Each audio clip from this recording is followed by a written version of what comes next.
embrace its most intimate secrets. Such a burden, such a divine sin.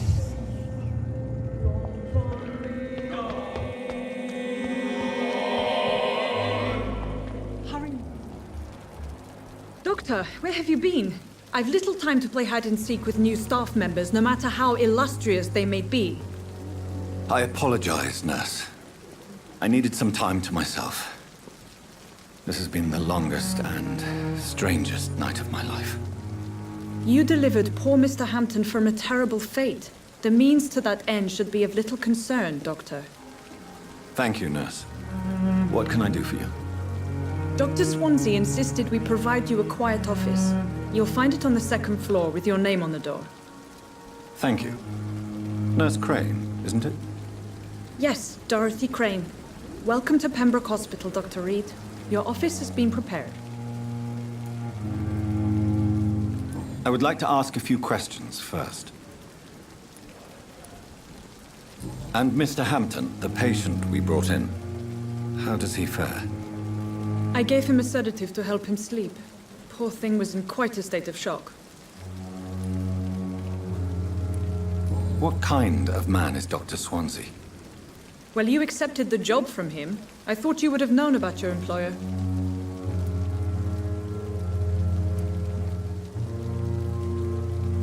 Apologies, I've only just met him the once.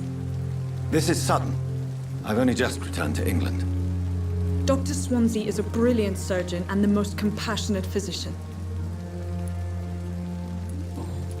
Thank you, Nurse Crane. Safer here than anywhere else in the East End. Dr. Swansea is right. This place seems perfect to conduct my research.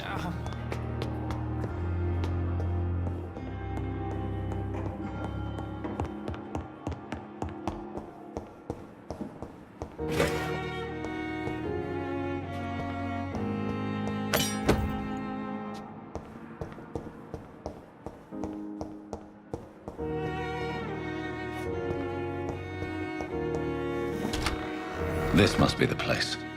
It's definitely away from prying eyes. Relegated to the shadows. A kingdom of my own. At least I won't be sleeping in a coffin.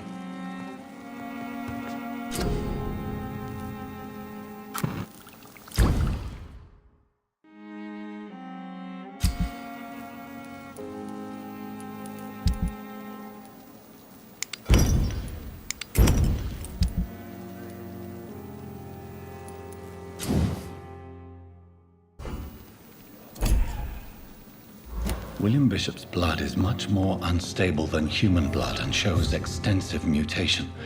But this is not what happened to me. I must keep on searching.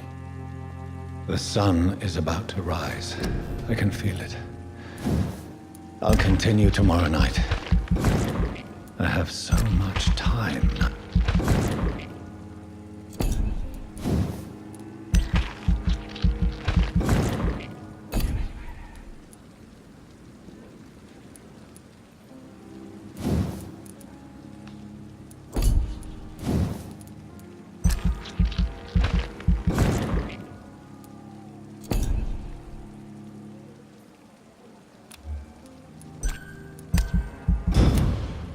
I'm to stay here until my research is complete. I'd better learn to hide my true nature from the mortal. But what about my thirst for blood? I'm not one to make wait, Doctor. I've patients to attend. Yes, Nurse Crane? How can I help you? I'm so sorry. I know Dr. Swansea wanted you to rest, but we have somewhat of a crisis. A crisis, you say? Our supply of antiseptics is nearly depleted. I was hoping there was another box up here, but... Sorry, there's nothing here. Some of the patients won't last the night without them. Honestly, sir, I'm beside myself. I may have a solution. In France, during the war, drugs shortage was a daily problem, and we had to use our wits to overcome the shortages. However do you mean? If combined correctly, Certain household chemical products can be used in a pinch instead. Now, where's the hospital storeroom? The storeroom? Fat chance. This is the Pembroke, and space is luxury we don't have. Everything used to be stored in the old morgue. Perhaps I should look there first. Where is this morgue? It's the large building behind the hospital. You'll need to go in the back door because it's been sealed off for sanitary reasons. Take this key. It opens a small back entrance at the end of a narrow street. The abandoned morgue behind the hospital. A small door at the end of a narrow street. On my way then. Thank you, nurse.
Behavior is similar to the infected William Bishop. Must be the same. This key will surely grant me access to the basement.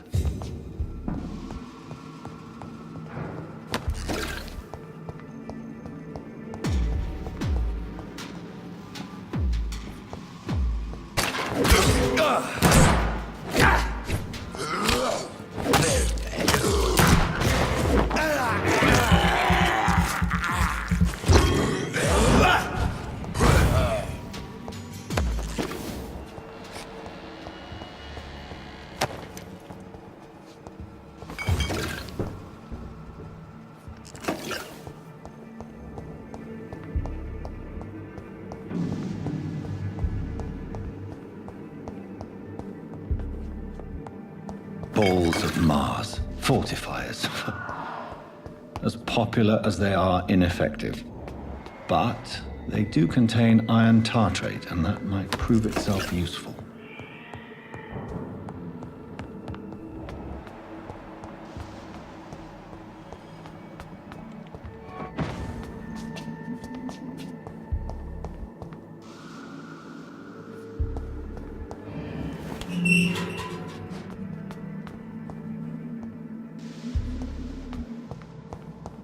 These scowls feed from corpses and the husks of animals.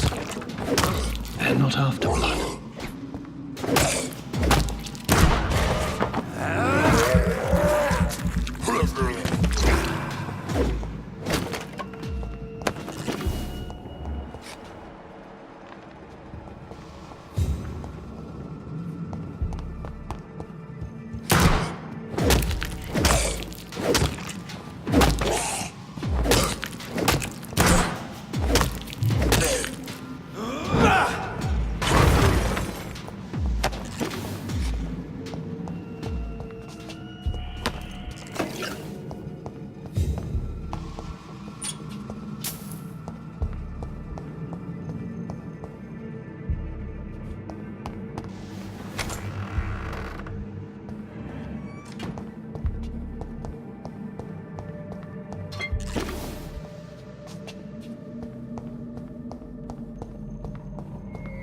It's locked.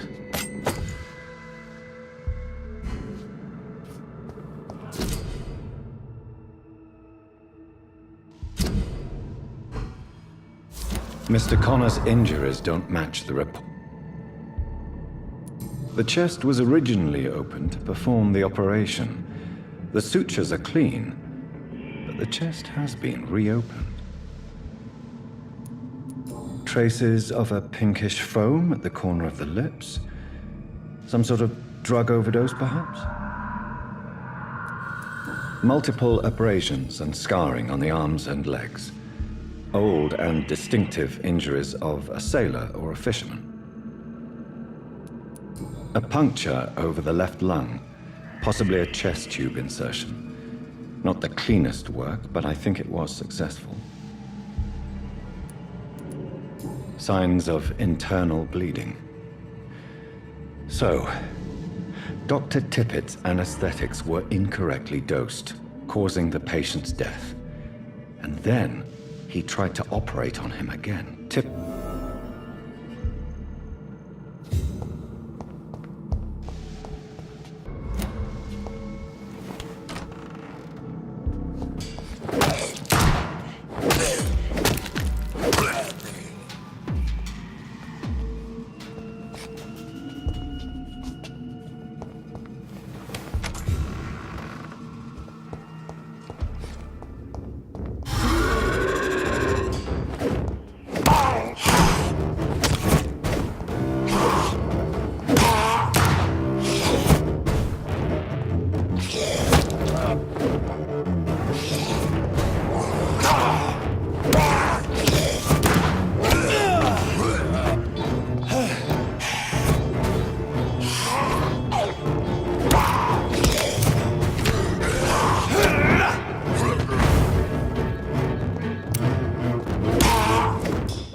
These scowls can be so ferocious. I'm not sure I can defeat them without becoming stronger. To drink blood is so tempting.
Finally, you've returned, Doctor. Did you find anything of value? Yes, nurse. You've worked your first miracle, Doctor. Now, this patient here needs immediate treatment. Duty calls.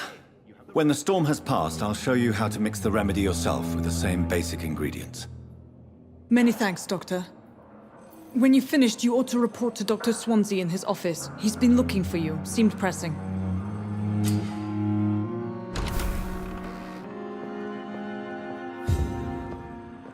This hospital seems to be falling apart. But in the circumstances, I'm willing to give you the benefit of the doubt. You always needed words to calm.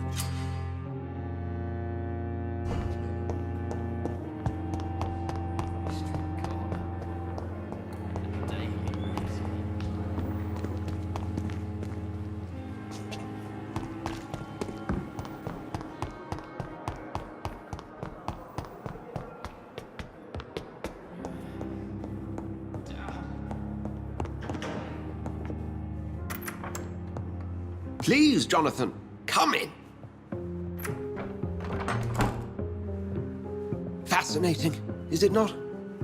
In the last decade, so many mysteries have been brought to light with our microscopes. The human body, biology's penultimate frontier. The more we explore its boundaries, the less we're able to trace a clear line between life and death. You, my friend, have a foot in both countries. The view must be vertiginous. It's at least as vertiginous as chatting about vampires with you, I would say. This must be all so new to you. This area of town, the hospital, a brand new life. How stimulating it must be. I wish I could share your enthusiasm, Dr. Swansea. But my condition defies scientific categorization. Undead? Unalive? Immortality defies logic. I cannot express my thrill at this serendipitous turn of events. The world's most eminent specialist in blood transfusions, a vampire. One might say a gift from heaven.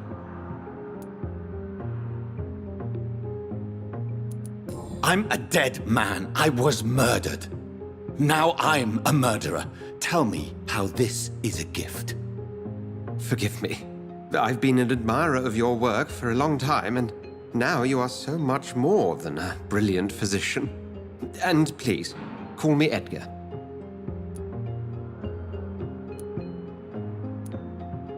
There is no need to apologize, Edgar. You offered me sanctuary when I had none. Very well.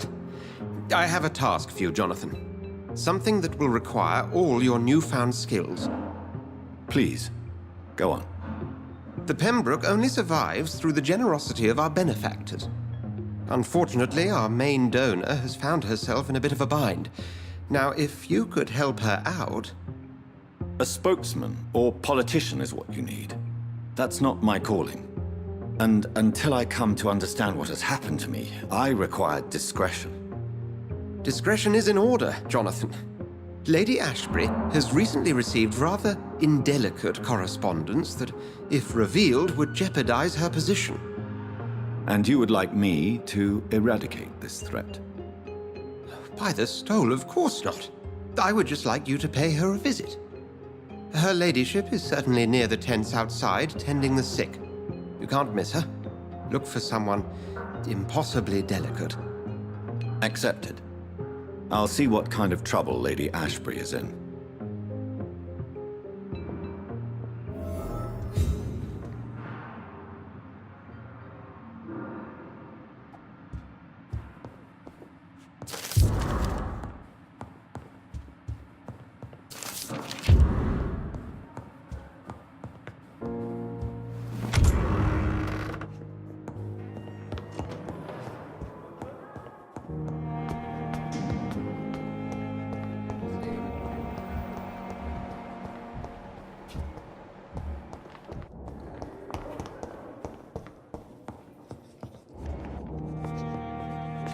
Good evening, Doctor. I believe we're going to be working together. Dr. Reid. Dr. Swansea informed us of your arrival, but I could not dare to believe we'd have such good fortune. Such an honor, sir. Thank you. And you are? I am Thoreau Strickland, Dr. Thoreau Strickland. Have you heard any talk of blackmail going on in the hospital? If you're running some official inquiry, you had better question the patients. They know more than the staff, especially old Miss Jones. Goodbye, Dr. Strickland.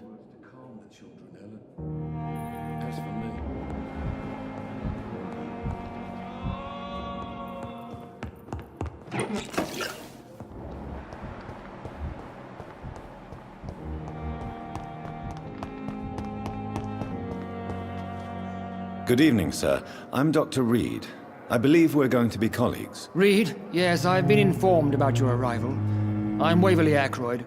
Welcome aboard, I suppose. Does my arrival inconvenience you in some way, Doctor? Let us just say that I don't particularly share Dr. Swansea's enthusiasm. Have you heard about any blackmail going on in this hospital? Blackmail? Thank you for your time. We'll talk later.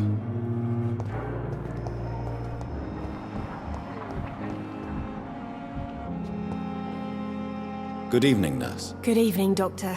I don't think we've been introduced yet. And I'm Dr. Jonathan Reid. Dr. Swansea has recently offered me a position in this hospital. Well, it's a euphemism that your help will be appreciated, Doctor. Goodbye, Nurse Hawkins.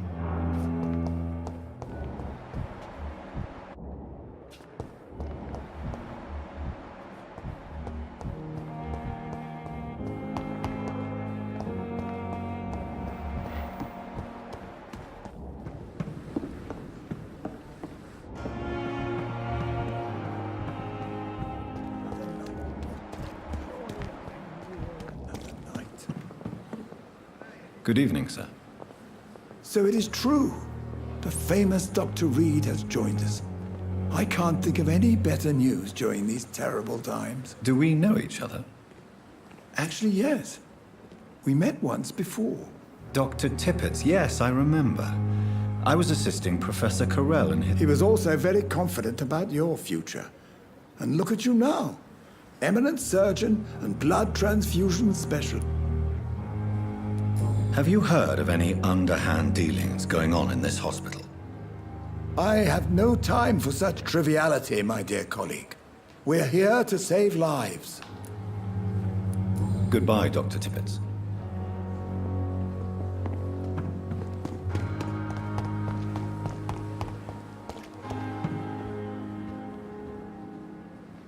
The flu took my dear wife, Emily. I take comfort knowing we'll soon be together again.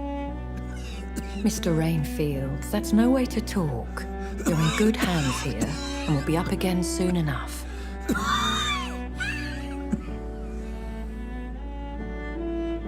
Now do me a kindness and get some sleep. I'll be back round later. Your words are kind, the blessings of an angel. You're the sweet, sweet Lady of Mercy.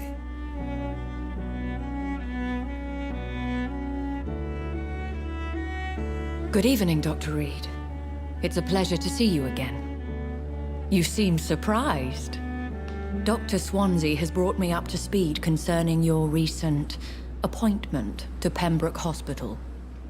You're a the lady who saved me that night, before vanishing into thin air.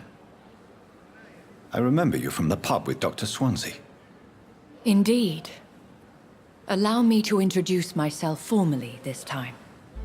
My name is Lady Ashbury. I remember you well, in spite of the brevity of our encounter. Apologies. You've taken me by surprise. I'm very happy to see you. The pleasure is mine, Doctor. I hope you're more disposed to answer my questions now. You must have countless questions, but our rather urgent matter first. Swansea has explained. My cover, if you prefer, has been compromised. Dr. Swansea has commissioned me to be your agent in this matter. You could start by explaining what's amiss. These past insufferable weeks, I've been the victim of extortion. I've made a first payment, but the blackmailer grows greedy. I must refuse his most recent demands. Please continue. Every detail is essential. I'm your man. My embarrassment in this matter is eclipsed only by my shame at having put the hospital at risk. The threat from our anonymous scoundrel is clear. A list of dates. My visits coinciding with the dates of suspicious patient deaths due to massive blood loss. Is it true? Now aren't you the blunt one? Excuse my impertinence, Your Ladyship. This is not an interrogation. I assure you that this line of questioning is in your best interest. In all honesty, I'm not simply a patron to the hospital. My visits serve a dual purpose. Dr. Swansea has been treating my condition with a revolutionary technique of blood transfusion. It seems you are a specialist in the domain. I'll take care of it. Do you know where I should start? If that was the case, I'd settle the matter myself. You could talk to our local gossip, Harriet Jones. Not a pin drops here without her hearing about it. I'll meet that woman now. My life, as others know, is in your hands, Dr. Reid. I'm sure of your discretion, but I do fear your powers of persuasion will be put to the test. When this is resolved, I'll be your obligé. I'll answer all questions in regards of your condition.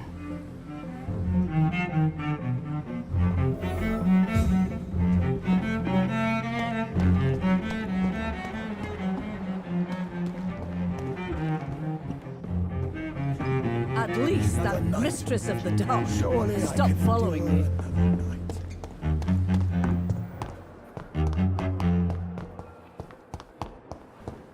No decency. All liars and thieves. What is this? Who are you? Get out of my room. There's no need for alarm, madam. I'm Dr. Reid, the new surgeon.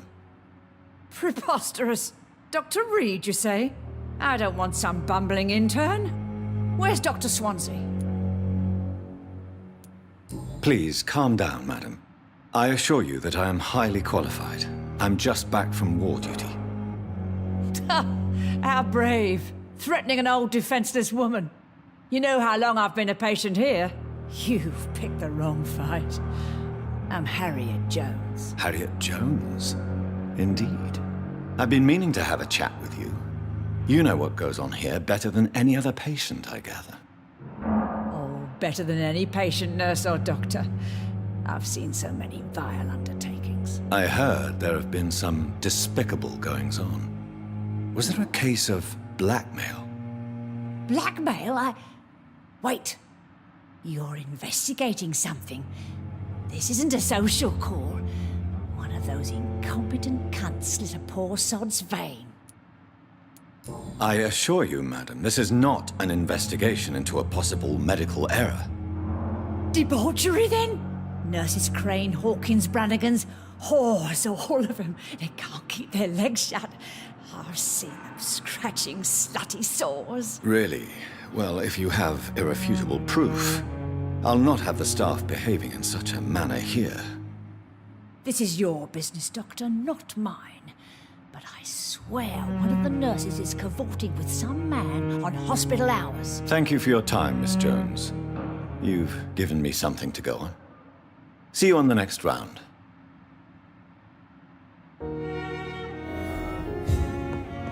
The patients and staff might know something. I'll stop. Good evening, Mr. Hampton. How do you feel? Dr. Reid, is it? Oh, sir, I must apologize for my behavior. What do you mean? I was not myself in the factory. Fear and exhaustion made me say awful things to you, I'm afraid. You remained perfectly nice and polite. Thank you, Doctor. That's a relief. Now all I need to do is rest and return to my flock. Goodbye, Mr. Hampton. We'll talk again later.